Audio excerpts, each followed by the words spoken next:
Inilah kisah yang mengguncang hati dari seorang hamba Allah bijaksana, yang namanya diabadikan dalam Al-Quran. Pada suatu hari, seorang hamba Allah yang dikenal karena kebijaksanaan dan nasihat-nasihatnya yang abadi, bernama Luqman Al-Hakim. Namanya diabadikan dalam Al-Quran pada surah Luqman. Dia sedang berjalan bersama putranya menuju sebuah desa. Mereka membawa seekor keledai untuk kendaraan. Di awal perjalanan, Luqman berkata kepada anaknya, "Wahai anakku, engkau naiklah keledai ini. Ayah akan berjalan kaki." Maka sang anak pun menaiki keledai, sementara Luqman berjalan di sampingnya. Tak lama kemudian, mereka melewati sekelompok orang.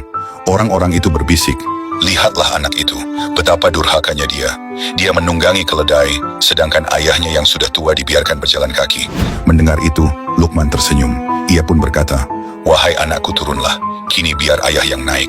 Anaknya menurut. Kini giliran Luqman menunggangi keledai, sementara anaknya berjalan di samping. Mereka melanjutkan perjalanan dan bertemu kelompok orang lain. Orang-orang itu bergumam, "Lihatlah lelaki tua itu, tak ada kasih sayang.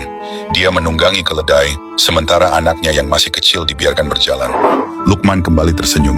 Ia berkata kepada anaknya, "Baiklah anakku, kita berdua naik bersama."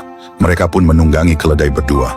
Namun ketika melewati sekelompok orang lainnya, mereka mendengar komentar, "Kasihan keledai itu, dia ditunggangi dua orang sekaligus. Betapa kejamnya mereka kepada hewan." Mendengar komentar itu, Luqman berkata kepada anaknya, "Kalau begitu, kita turun saja dan berjalan kaki." Mereka pun turun dan menuntun keledai. Tak lama kemudian, mereka bertemu lagi dengan orang-orang lain. Kali ini mereka mendengar, "Lihatlah dua orang bodoh itu. Mereka punya keledai tapi malah berjalan kaki. Untuk apa membawa keledai kalau tidak ditunggangi?"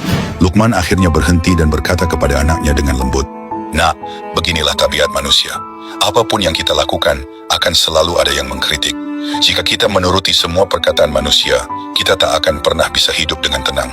Yang penting adalah kita melakukan yang benar di hadapan Allah. Ingatlah, wahai jiwa manusia akan selalu berbicara. Mereka akan memujimu hari ini dan mencelamu esok hari. Jika engkau hidup hanya untuk memuaskan mulut manusia, maka engkau akan lelah selamanya. Maka hiduplah untuk kebenaran, hiduplah untuk Allah. Karena hanya ridhonya yang menjadi penentu, bukan kata-kata mereka."